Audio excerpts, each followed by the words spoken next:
1997ರಲ್ಲಿ framework agreement ಅಂದರೆ FW ಅಂತ ನಾವೇನು ಕರಿತೀವಿ, ಆ ಫ್ರೇಮ್ವರ್ಕ್ ಅಗ್ರಿಮೆಂಟು ಅವತ್ತು ಸೈನ್ ಆಗುತ್ತೆ. ಆ ಫ್ರೇಮ್ವರ್ಕ್ ಅಗ್ರಿಮೆಂಟು ಅಲ್ಲಿರ್ತಕ್ಕಂಥ ಅಂಶಗಳು ಭಾಳ ಸ್ಪಷ್ಟವಾಗಿ ಉಲ್ಲೇಖ ಆಗಿರ್ತಕ್ಕಂಥ ವಿಚಾರ ಇಷ್ಟೇ: Bengaluru Mysuru express way 111 kilometre ಮಾಡ್ತೇವೆ ಅಂತಕ್ಕಂಥ ಒಪ್ಪಂದ ಆಗಿತ್ತು. ತದನಂತರ ಫೆರಿಫೆರಲ್ ರೋಡು 41 ಕಿಲೋಮೀಟ್ರು ಮಾಡ್ತೀವಿ ಅಂತ ಹೇಳಿದರು.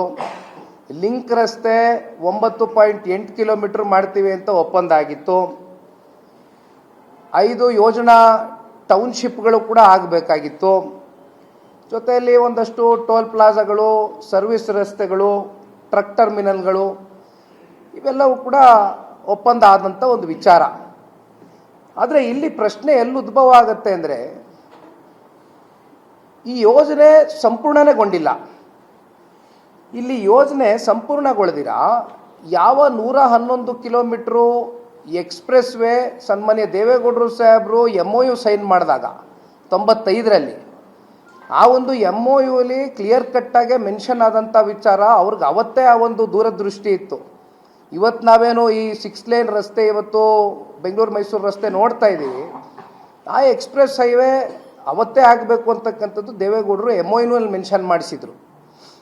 ಬಟ್ ಅದು ಯಾವುದು ಕೂಡ ಆಗಲಿಲ್ಲ. 5 ಕಿಲೋಮೀಟ್ರಿಗೆ ಅದು ಅಲ್ಲಿಗೆ ಅರ್ಧಕ್ಕೆ ನಿಂತೋಯ್ತು. ಅರ್ಧ ಅನ್ನೋದಕ್ಕೂ ಬರಲ್ಲ, 111 ಕಿಲೋಮೀಟ್ರಲ್ಲಿ 5 ಕಿಲೋಮೀಟ್ರ್ ಅಂದರೆ not even very limited percentage.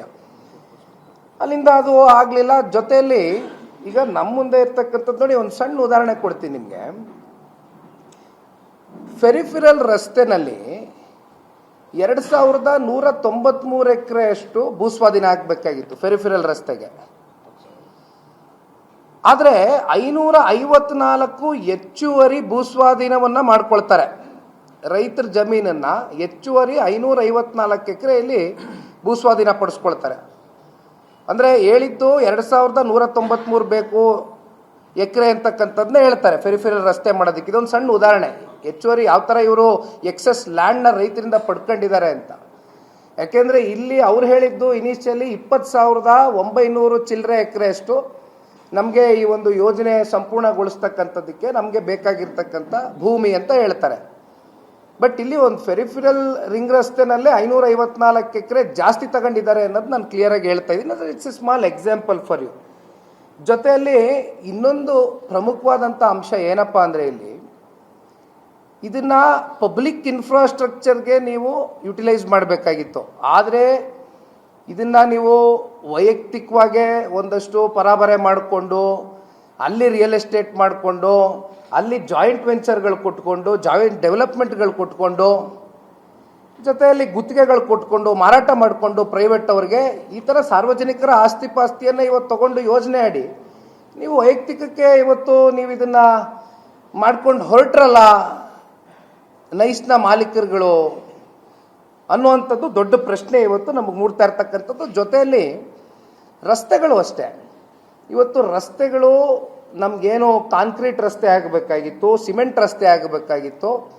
ಆದರೆ ಒಂದು ರೀತಿ ಈ ತಾತ್ಕಾಲಿಕ ಡಾಂಬರೀಕರಣದ ರಸ್ತೆಗಳೇ ನೀವು ನೈಸು ಇಷ್ಟು ವರ್ಷವೂ ಕೂಡ ನೋಡಲಿಕ್ಕೆ ನಿಮ್ಮ ಕಣ್ಣು ಮುಂದೆ ಸಿಕ್ಕಿದ್ದು. ಸೊ ಈ ರೀತಿಯಾದಂಥ ಹಲವಾರು ಅಂಶಗಳು ಇವತ್ತು ನಮ್ಮ ಕಣ್ಣು ಮುಂದೆ ಇದೆ. ಇವತ್ತು ನಾನು ಹೇಳ್ತಕ್ಕಂಥದ್ದು ಇಷ್ಟೇ,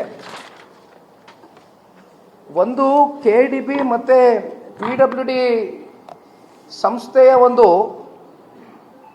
ಒಪ್ಪಂದದಲ್ಲಿ ಈಗ ಸ್ವಾಧೀನ ಏನು ಮಾಡಿಕೊಂಡ್ರು ಅಂದರೆ they acted like a nodal agency. ಯಾವ ಒಂದು KDB ಮತ್ತು PWD ಸಂಸ್ಥೆ ಈ ಭೂಸ್ವಾಧೀನ ಮಾಡಿಕೊಡ್ತಕ್ಕಂಥದ್ದಕ್ಕೆ ನೈಸ್ ಸಂಸ್ಥೆಗೆ ರೈತರ ಜಮೀನನ್ನು ಒಂದು ನೋಡಲ್ ಏಜೆನ್ಸಿಯಾಗಿ ಅವರು ಮುಂದೆ ಬರ್ತಾರೆ. ಅಲ್ಲಿಂದ ಏನಾಗುತ್ತೆ, ಈಗ ಸರಿಸುಮಾರು ಜಮೀನನ್ನು ಕಳ್ಕೊಂಡಿರ್ತಕ್ಕಂಥ ರೈತರು 11ರಿಂದ 23 ವರ್ಷಗಳು ಕಳೆದೋಗಿದೆ. ಫ್ರಮ್ ಪಾಸ್ಟ್ ನಿಯರ್ಲಿ 2.5 ಡೆಕೆಡ್ಸ್, 2.5 ದಶಕಗಳು ಕಳೆದಿದ್ರು ಕೂಡ ಇಲ್ಲಿಯವರೆಗೂ ಅವ್ರಿಗೆ ಯಾವ ಅವಾರ್ಡ್ಗಳು ಸಿಕ್ಕಲಿಲ್ಲ, ಯಾವ ಕಾಂಪನ್ಸೇಷನ್ಗಳು ಸಿಕ್ಕಲಿಲ್ಲ. 67ರಿಂದ 70% ಅಷ್ಟು ರೈತರು ಇವತ್ತು ಬೀದಿಲಿದ್ದಾರೆ. ಅವರ ಸ್ವಂತ ಜಮೀನನ್ನು ಕಳ್ಕೊಂಡು 10 ರೂಪಾಯಿ ಅವ್ರಿಗೆ ಬಿಡುಗಾಸು ಸಿಕ್ಕಲಿಲ್ಲ, ಅವ್ರನ್ನ ಮೂಲೆಗೆ ಹಾಕಿದ್ರು. ಇನ್ನು ವಿಧಾನಮಂಡಲ ಜಂಟಿ ಸದನ ಸಮಿತಿಯಲ್ಲಿ ಒಂದು ವರದಿ ಕೊಡ್ತಾರೆ. ಆ ವರದಿಯಲ್ಲಿ ಏನಪ್ಪ ಉಲ್ಲೇಖ ಆಗಿದೆ ಅಂದರೆ 22 ಪ್ರಮುಖ ಷರತ್ತುಗಳನ್ನ ಇವತ್ತೇನು ನೈಸ್ ಕಂಪ್ನಿಗಳಿಗೆ ಹಾಕಿರ್ತಾರೆ. ಈ ಒಂದು ಯೋಜನೆ ಅಡಿ ಬರಬೇಕು 22 ಷರತ್ತುಗಳನ್ನ ಅವರೇನು ಒಪ್ಕೊಂಡಿರ್ತಾರೆ. ಅದರಲ್ಲಿ ಸರಿಸುಮಾರು 16 ಷರತ್ತುಗಳನ್ನ ಉಲ್ಲಂಘನೆ ಮಾಡಿದ್ದಾರೆ. It's very clear. ವಿಧಾನಮಂಡಲದ ಜಂಟಿ ಸದನ ಸಮಿತಿಯಲ್ಲಿ ಇರ್ತಕ್ಕಂಥ ವರದಿ ಇದು. ಹೌದು, 22 ಷರತ್ತುಗಳಲ್ಲಿ 16 ಷರತ್ತುಗಳು ಕೂಡ ಪೂರೈಕೆ ಆಗಿಲ್ಲ. This is also very clear. ಈಗ ಇಲ್ಲಿ ಹೈಕೋರ್ಟಿನ ಇತ್ತೀಚಿನ ಒಂದು ಆದೇಶದ ಪ್ರಕಾರವಾಗಿ ನಾವು ಮಾತನಾಡ್ತಕ್ಕಂಥದ್ದಾದರೆ 2026 ಜುಲೈ ತಿಂಗಳಲ್ಲಿ ಬಂದಂಥ ಹೈಕೋರ್ಟಿನ ಆದೇಶ ಬಹಳ ಸ್ಪಷ್ಟವಾಗಿ ಹೇಳ್ತಾ ಇದೆ, ಯಾರು ರೈತರು ಇದರಲ್ಲಿ ಭೂಮಿಯನ್ನು ಕಳ್ಕೊಂಡಿದ್ದಾರೆ ಅಂತ ರೈತರಿಗೆ ವಾಪಸ್ಸು ಆ ಭೂಮಿಯನ್ನ ಕೊಡಬೇಕಾಗ್ತದೆ. ಇವತ್ತು ರಾಜ್ಯ ಸರ್ಕಾರ ಇಂಟರ್ಫಿಯರೆನ್ಸ್ ಮಾಡಬೇಕಾಗ್ತದೆ ಈ ವಿಚಾರದಲ್ಲಿ. ಮೌನ ವಹಿಸಕ್ಕಾಗೋದಿಲ್ಲ. ನೀವು ಮೌನ ವಹಿಸ್ತೀರಾ ಅಂತ ಹೇಳಿದ್ರೆ ಮತ್ತೆ ಇಲ್ಲಿ ಬೇರೆ ರೀತಿ ನಾನಾ ರೀತಿಯಾದಂಥ ಅರ್ಥಗಳು ರಾಜ್ಯದ ಜನತೆನೂ ಕೂಡ ಕಲ್ಪಿಸ್ಕೊಳ್ಬೇಕಾಗ್ತದೆ. ಯಾತಕ್ಕೋಸ್ಕರ ನೀವು ಮೌನವಾಗಿದ್ದೀರಿ ನನಗೆ ಗೊತ್ತಿಲ್ಲ.